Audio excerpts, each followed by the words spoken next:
services, education, faith-based, animal welfare. I may have missed some particular category, but one thing that obviously connects all of those organizations is the need for a strong board of directors.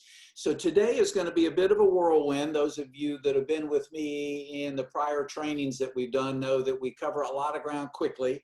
So I'd recommend you fasten your seatbelt, and we're going to get started here in a moment as I run through the agenda. A couple quick notes, by the way. Hopefully by now you've received the training guide that you'll hear me reference. There's materials in here that you're going to see on the screen. If for any reason you haven't, let us know. Go to the mute function and we can get that link to you. Also, the slide set for today you'll have available. And then most importantly, the session is being recorded. And so we'll have that recorded link to you all. Hopefully you find enough value. Feel free for any of the materials, the recordings, the print materials, to share. You do not need my permission. You're welcome to put anything you see of value on a copy machine and pass it on to others that perhaps are not here today. So having said that, let me go ahead and talk just briefly about the agenda and where we're headed. One thing I thought was interesting, and in the period of COVID, who knows how this is going to change, but why people even volunteer to be on a board in the first place might be some interesting insights I'll share with you in just a minute. We want to talk a little bit about the board's responsibilities and overall capacity. Which I'll tell you about later, but she said that I want to volunteer in the class. Others joining, or people need to mute themselves? And I told her when I sent the email, I realized. Somebody talking, and you may need to mute yourself if you would, or I can do that, or Caitlin will. Anyway, the key issue for today are these three elements. And I think what you're going to see as frankly, the marketing language indicated for today, we're going to cover some new ground. There's a new model that we'd like to present today about the key elements of a high performance board versus frankly an average or a mediocre or even a poor functioning board. So we're going to cover that today. And then the one key role that the board plays, especially as boards evolve. Now, we'll talk a little bit about and can go into greater depth in the Q&A session, but arguably a board of a startup nonprofit less than 3 years of age has different roles, responsibilities, functions, and perhaps even expertise than a board of a 30-year nonprofit with a $5 million budget. There's some core elements that are critical in any setting, but the age of and the maturity level of the nonprofit itself does a bit dictate the type of board that you have. The obvious thing, if you'll excuse the kind of simple analogy, the parent of a 3-year-old and the parent of a 33-year-old should be drastically different in the interventions they make in that child's life. And so that tends to be true in many cases when it comes to boards, and in particular their role in fundraising. Q&A at the end, and that's going to be pretty much what we're going to cover in the agenda. Now, to get immediately with this information I mentioned, we're at a 10-year low, and who knows? All bets are off regarding COVID, and some there may be a preoccupation, other issues going on in people's lives. They have to back away from volunteering. Perhaps some of you even have had board members who said, I can't participate any longer. I got my hands full at home or whatever. And then again, others say because of the need that's out there for those that are okay, see others in the community that are less fortunate, it may prompt them to volunteer and help out at the homeless shelter, at the virtual school initiative, and trying to work with other parents in the community. Who knows? But keep in mind, and you'll see as referenced in red here, there are two things I'm going to highlight later on. The importance of why people volunteer. They want to know that their efforts are making a difference, the proof of impact, if you will. And then what's in it for me? Altruistic as everybody may be. At the end, we'll talk about benefits and compensation for board members. Even though you don't pay them, they do get something out of it. And developing a high performance board means you identify that for your board member before they even come on board, and then make sure they're getting their paycheck. So keep in mind, the research says 3 reasons why I volunteer. And of course, one of the beauties of this COVID world we live in, if you can find anything positive about it, is you've probably had to migrate all your board meetings to virtual. You've been wanting to do it for the longest time. You didn't want people to have to drive all over the community to get to your board meetings. Well, now, of course, it's become commonplace to have virtual meetings, and that, of course, makes it easier to get people to participate with you, less demand on their time, have to drive. So here's the model. And by the way, we'll talk a little bit more about also discounts that you may be able to offer. But here's that pie graph of these motivations about why people even volunteer in the first place for what it's worth. Now, having said that, what does a high performance board do? We're going to talk first of all about the specifics of the internal responsibilities. So strategic planning, which was a topic for another day and time that we talked about, but the whole idea of helping guide the creation of the strategic plan in support of the mission. In many cases, it's the board's responsibility to craft the mission or at least revisit it on a regular basis to make sure it's still relevant. Secondly, their fiduciary responsibilities, which is such a critical role for the board to play when it comes to setting financial goals and working within budgetary changes. And that no doubt has led to some lively conversations for some of you at your nonprofit in light of the impact of COVID and what it's done to perhaps your funding sources. That annual fall gala that you used to have that raised the bulk of your money that you can't even have this year. Or perhaps you've pivoted to a virtual event and you're looking forward to raising more money than last year, but the proverbial jury is still out because you don't know what it's going to generate from a virtual perspective versus an in-person perspective. The whole issue of priorities and funding needs and really regularly looking at these in the planning process. We create the plan, but we need to monitor it on a regular basis, which is clearly an internal responsibility of the board. And then I'm going to go ahead and just get these up here for you. Not rocket science. It's a quick review of internal responsibilities for the board. I would arguably say all boards. Now, one of the things to keep in mind, as I mentioned earlier, to transition to this other role, they're external capacity building roles, which tend to change over time based on the age of the nonprofit, the maturity of the nonprofit. Number one, advocacy. One thing that a board needs to be doing, a high performance board in particular, spending much of its time out advocating for your nonprofit in the community, whether it's showing up at a Rotary meeting and presenting about your organization, whether it's going to a county commission meeting, whether it's attending a statewide conference virtually now about the type of mission that your organization is and other organizations in your state that may have that same mission. It's advocating and being out in the community. Being a great ambassador, being able to speak, if you will, favorably in a moment's notice, the proverbial elevator speech, perhaps standing in line at Walmart in this case, as somebody notices the name tag, or perhaps the logo on the t-shirt and says, oh, who are you? What do you do? To be able to articulate that clearly to raise visibility and credibility. And then most importantly, fundraising, the role both as friend-raiser, but also fundraiser. Now, just out of curiosity with a metaphoric show of hands, I mean, how many of you have in your board job descriptions the requirement of a certain dollar amount to give and or get?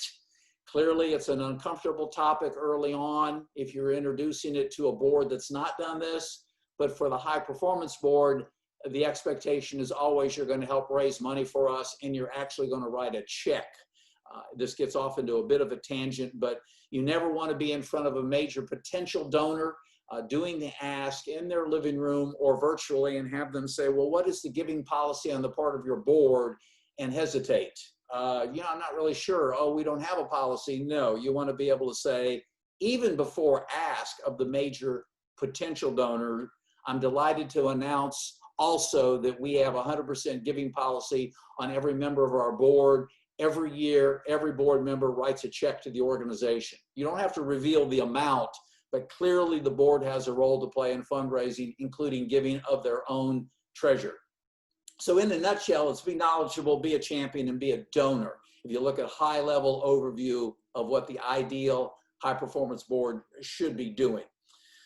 So there are steps, and this is really the core I alluded to earlier, and these are the three elements that we're going to go through, the three, if you will, building blocks to a high-performance board. And so let's go ahead and get those up. First of all, empowered culture. I want to talk about culture in depth, what an empowered culture actually looks like or not, and really give you an opportunity here on the call to evaluate your own culture of your board compared to the actual culture that I'm describing as the ideal high performance culture. Secondly, about right members, getting the correct folks Most of you know that, that metaphor from the book Good to Great about getting the right people on the bus. And that's a simplistic way to think about the right members. How do we get them on the bus? And frankly, get the wrong members off the bus. And we can talk a little bit about that later too, especially in the Q&A section. I realize for some of you on this call, you may have a board member with you, and we think that's great. Thank you, board members, for joining us today on the call. And then lastly, this targeted reward piece. As I alluded to earlier, you may not ever think about benefits and compensation for board members, but in fact, there is a paycheck. We need to talk about that and describe that in greater detail, and that's where we're headed now, between now and actually the Q&A section. So let me take a moment. Caitlin, Kara, anything you all need to add? Anything you're seeing in the chat window? Anything you need to tell me about before we move ahead? No, we're all clear. Thanks, John. Okay. Just want to make sure. So, all right, moving right along. Let's talk a little bit about this issue of culture. There's a cliche, some of you know the name Peter Drucker. Peter Drucker is a guru in my world of organizational development. He was a prolific author, recently passed away, sadly, but he had a statement that I always love to state at this point, that culture eats strategy. Culture eats strategy. And what he meant by that is it doesn't matter how well laid plans you have, your strategic plan, your case for support, all those internal things that you might have to communicate to the world who you are and what you stand for. If you have a poor culture, a toxic culture, an ineffective culture, a low performing culture, none of that will matter. And so it's really important, as vague as culture may be, realizing it's a shared set of values and beliefs. And one argument I would make today for everybody on this call, because you're taking the time to participate, is you have a role to play. If you're an executive director, if you're a board chair, that role may be broader and more comprehensive. If you're brand new on a board, perhaps a staff member, your role may be diminished, if you will, when it comes to the amount of impact you can have on culture. But everybody on this call should see that one function you have is to help move the culture of your nonprofit and of your board further down a continuum from dysfunctional to highly functional, from low performing to high performing. And so I'll pause for a moment and have you think about something, if you will, a dysfunctional or highly functioning marriage or family or board of directors or neighborhood or community or nation for that matter have a lot of things in common. And so as vague as the concept of culture may be, we all know what it's like to be in a marriage, a family, a neighborhood, you fill in the blank, that is highly dysfunctional, fearful, scary, ineffective, backbiting, game playing, manipulative, all of those things that you might use to describe a dysfunctional system, to highly functional, open, authentic, committed, caring, supportive, all of those characteristics that would describe a high performance culture. So think about that. It becomes food for thought. Perhaps even the recording of this call today may be something you would introduce at a board meeting and have the board begin to talk about what is our culture like here? How dysfunctional or highly functional are we? The number one stumbling block to self-development is self-deception. So we want to certainly make sure for today, and this may be the opening for you, we don't want a board that's living in denial. Hear no evil, see no evil, speak no evil. It's important to identify what we're good at and what we need to get better at and go to work on it. That's part of the responsibility of being on the board and part of this key building block about having an empowered culture. So the commonalities have a strong influence on the members and govern how well they will fulfill their role. Culture is critical. While it's invisible, everybody can feel it. And in a nutshell, it's simply, how does it feel to be on this board? Energizing, exciting, engaging, positive, productive, frustrating, disappointing, scary, intimidating. What are the adjectives that you would use to describe the culture of your board? Not to belabor it, but I can't emphasize enough the importance of working on, if you want a high performance board, working on the culture. So what are some elements of a high performing culture? Some of the things that are important in an empowered culture is plan strategically. And this goes back to why people join boards in the first place. When I come on your board, one of the things I need to see is your strategic plan. I need to know you've got a grand vision for the future and where you're headed, that you're planning strategically, and you're really purposeful and intentional about the planning process. Act with integrity.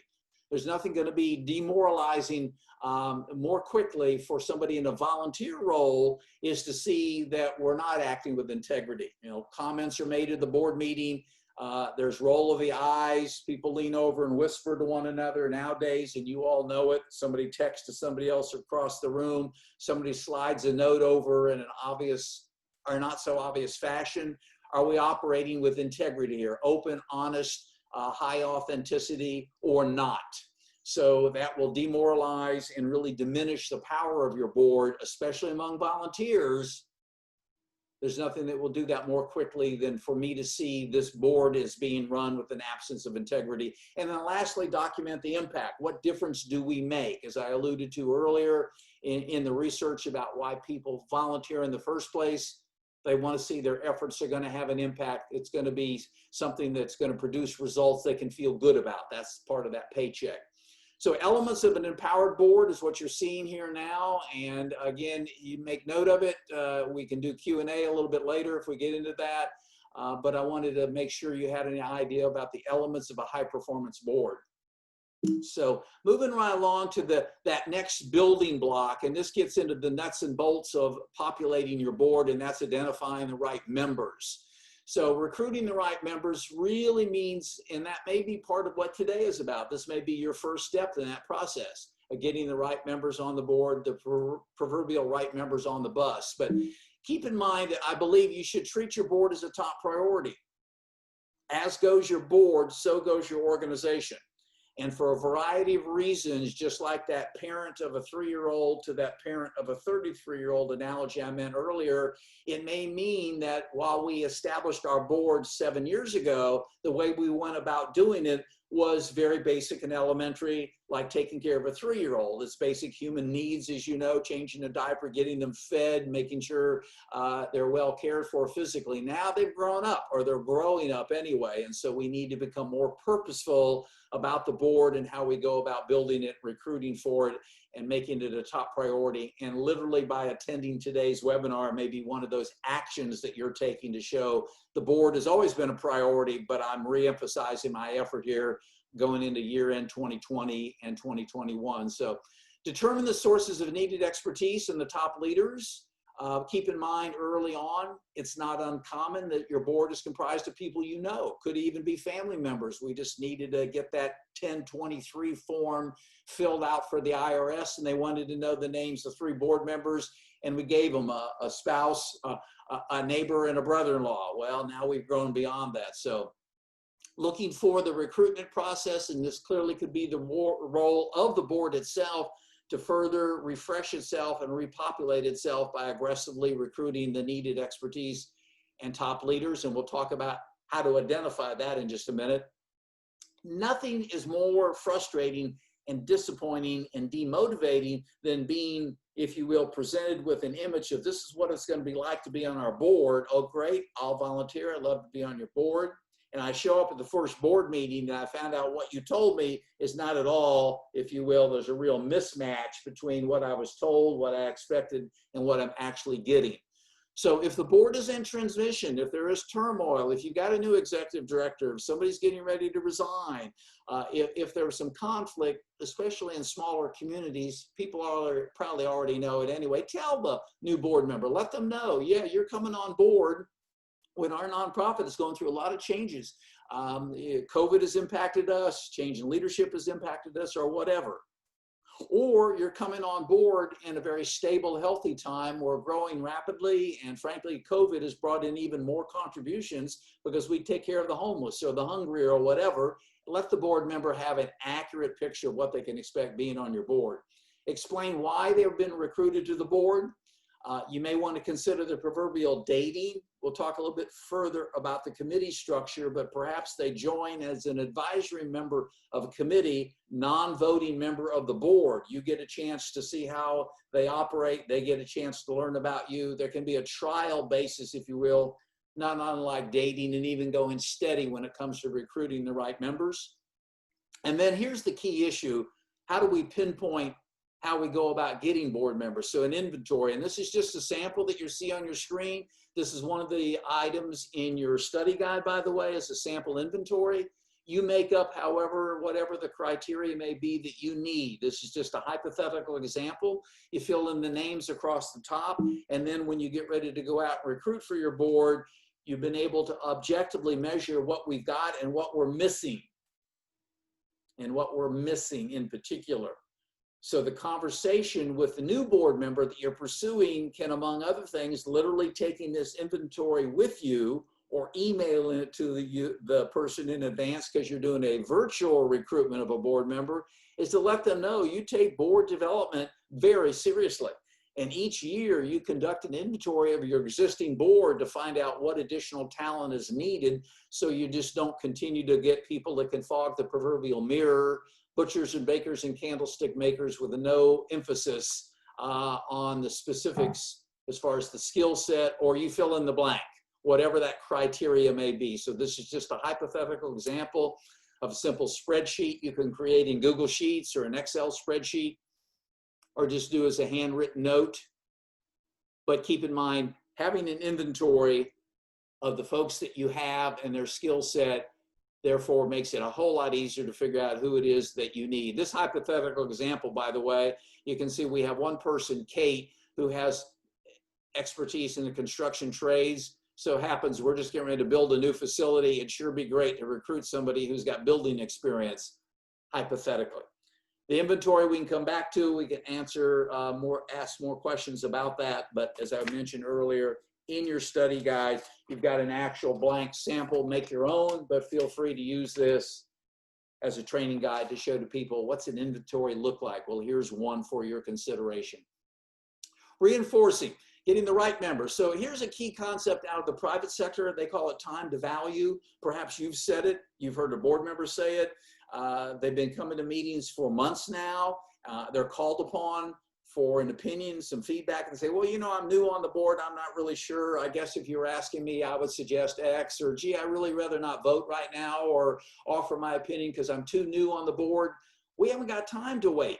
So one of the things you want to work on is rapidly engaging that board member, getting them informed, oriented, educated, and engaged, so we don't have them saying, I'm a new board member, I don't really know. They might qualify it, well, this is my only second board meeting, so I am new, but based on what I've learned, the orientation I went through, my suggestion in this area is X. So shortening that time to value is critical. So celebrating the arrival of a new board member, don't underestimate the importance of that, however formal or informal that may be. There may be an appropriate targeted orientation. This could be one of the objectives in the strategic plan in the goal area called governance, that your board create a board orientation program if you don't already have one in place. And then here's the interesting twist. If you have existing board members, once there's a board orientation program in place, but they've never been through it, they all ought to go through it. But perhaps you're a homeless shelter and you've just recruited a new board member who moved from Missouri to Virginia who worked on the board of a homeless shelter. So maybe they don't need a full-blown orientation to how to house the homeless because your models are very similar. Maybe they just need a targeted orientation, a tour of the facility virtually, a chance to meet with a client, a testimony from a local agency that refers to you, or whatever. So it doesn't have to be a one-size-fits-all cookie-cutter approach in the orientation, but the orientation is critical. Plan an immediate follow-up after the debriefing. Don't give me a lot of new information about your organization and not give me a chance to process and talk about it.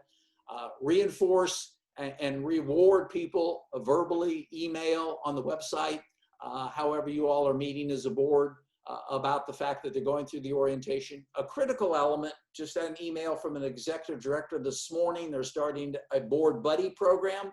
If you don't already have one, you know what it's like arriving in a new setting, be it a job, be it a degree program on a campus, you fill in the blank, and to be lost and not sure what you're supposed to do versus having assigned to you in advance a board member to be your mentor, your board buddy. Reinforcing the right members, making me feel comfortable and welcomed. And using the mentor approach is one way to go about doing that. So I just really recommend you consider a board buddy, board mentor program. Have a graduation ceremony. Acknowledge, at least in the next board meeting or a broadcast email, we're pleased to announce that our new board member, Susan Smith, Jose, if you will, John, Mary, who you fill in the blank, has completed graduation. Maybe you announce it in your virtual board meeting. Some way to acknowledge the fact that I've made that extra commitment to go through the orientation. And then make sure when I show up at meetings that you really run efficient meetings, you start on time, you follow the policies and procedures that I was told about as I was given the bylaws, I was giving the case for support, I was given as a new board member the strategic plan. Make sure I see that you live out of those documents. Make sure I understand that you are being efficient, you're being effective. Not unlike Caitlin and Kara that started this meeting on time. How oftentimes we sit around and wait for folks to arrive, and what we do is reward the latecomers and punish those who made the effort to get there on time. So start on time and end on time, among other things. Remember, back to why people volunteer in the first place, one of those characteristics or factors has to do with, if you will, their time and the importance of scheduling and efficiency for them. So reinforcing the right members when you have them, and then retaining. Let's talk a little bit about that, how to keep folks on the bus, if you will, and get those off the bus that shouldn't be. So you want to continually reinforce and highlight the board's role in communicating to the community the relevancy of your organization, that you're credible, visible, and your fundraising needs. Make sure you equip the board with the skills, the concepts, the ideas, the handouts, the case for support, the shirt pocket card, the trifold of the case for support they can give to others, the PDF of that, give them the tools to accomplish these key things. Targeted assignments with critical outcomes and concrete outcomes, keep in mind that last thing you want, just at a board meeting last month last week, where we were focusing on board members showing up and being actively engaged. So there had been a survey of donors that came back, and that survey was distributed in advance to the board members. And then the board chair asked all board members to come back to the virtual board meeting with the answers to what surprised you most, what you agree with most, and what's the most important thing revealed by the donor survey results that you think as a board we need to address. So they had a little concrete assignment, a little homework in advance, and then at the board meeting, they processed those specific things that they wanted to achieve as a result of the findings from the donor survey, and they turned that into new measurable objectives that got added to the strategic plan in the board's area of governance. Some kind of targeted outcome. Don't just have me listen to reports and approve minutes, and that's all I do. Get me engaged. That's why you brought me on board in the first place, not just my body, but my mind. This becomes an important element, and I will reference again the study guide, and I would really recommend, just with a metaphoric show of hands again, how many of you would say with a show of hands that you have a great committee structure in place that's working very effectively? Yeah, I hear many, many times the frustration, that same board I just referenced that's transformed itself. This is down in Florida. They had 9 board members and 8 committees. 9 board members and 8 committees.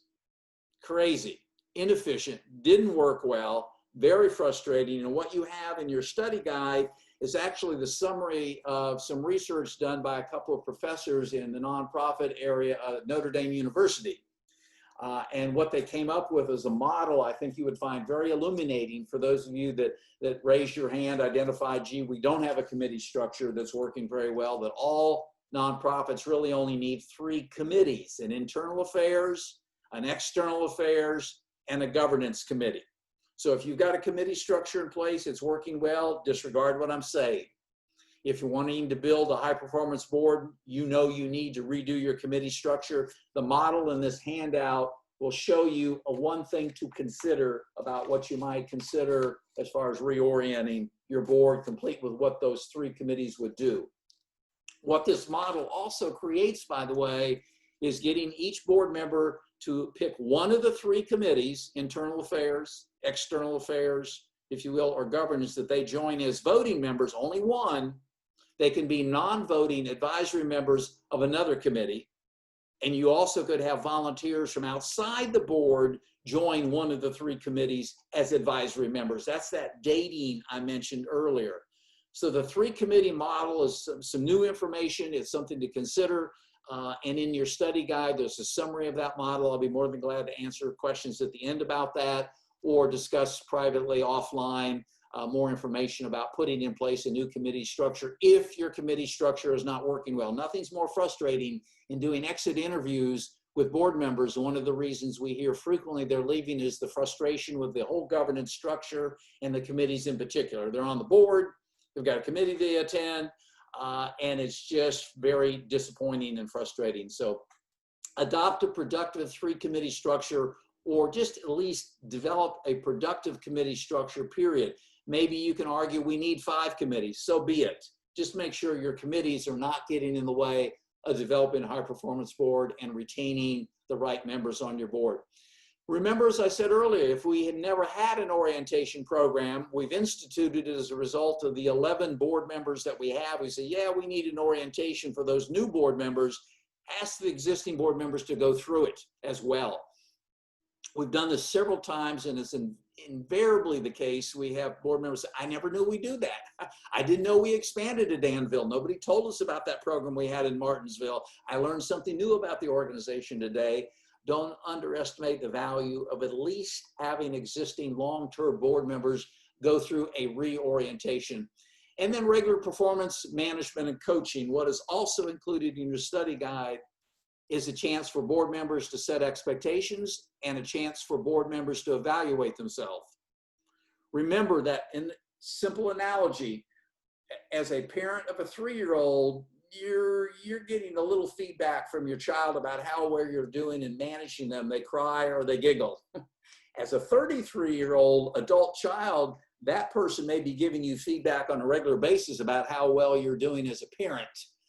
So keep in mind, as boards mature over time, one of the characteristics of a high-performance board is annually it does performance management and review of itself, a board effectiveness survey, if you will. This lets board members know you take having a competent, capable board real seriously.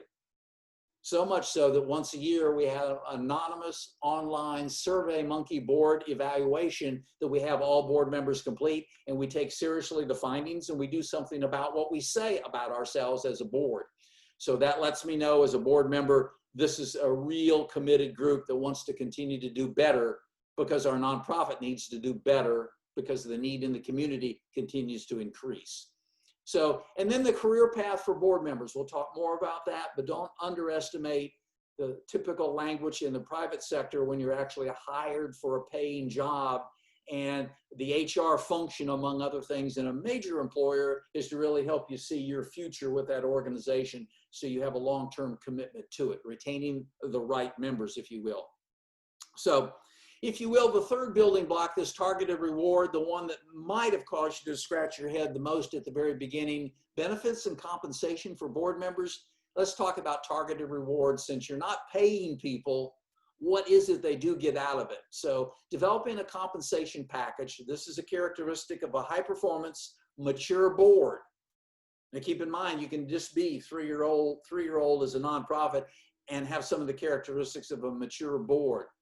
Talk to each member as you're going about the recruitment process, the orientation process. Help them determine their motivation for joining in the first place. Help them understand what they're going to gain as a board member. Discuss the opportunities to learn more about your organization or a specific program, or as a result of joining us, you're going to learn about a community need that is either well known or perhaps not very well known. Help them understand, as a result of being on the board, that gratification, that feel good. And this becomes a little bit of a homework assignment I'm going to suggest at the very end, to ask your board members, why are you on the board? Don't quote the mission statement. That's all fine, well, and good. But why are you on the board? And why have you continued to be on the board, considering the opportunity here to rotate off if you like? So it's about making a difference in someone's life, giving back to the community, protecting the environment, practicing their faith, whatever it may be. Get them to articulate that. Describe that, put that in writing, take very seriously the reward, if you will, and then recognition. How, if at all, would you like to be recognized as a board member? On the website is understandable, perhaps with a picture. Are there years of service? Is there a plaque on the wall? Do I remain anonymous other than being listed in the appropriate places? Your annual, if you will, report, your strategic plan, your case for support. Ask them about that. This whole idea of targeted rewards, making sure individuals are able to identify why they're even on the board in the first place. It might surprise you to go around from board member to board member at the next board meeting, and that's that homework assignment here. What targeted reward is most meaningful for you? Get people to describe that. Have them articulate and tell you why it is they've joined the board in the first place. So targeted rewards, if you will, and what I'm going to do now is just take a moment and briefly go back over, if you will, these areas. Excuse me just a minute. Let me get to the slides. All right. So in a nutshell, and really the core for today before we begin to wrap up and move into Q&A, is this whole idea of the culture, the importance of having a high performance culture. You can't fake culture. You can't fake, if you will, high performance versus dysfunctional.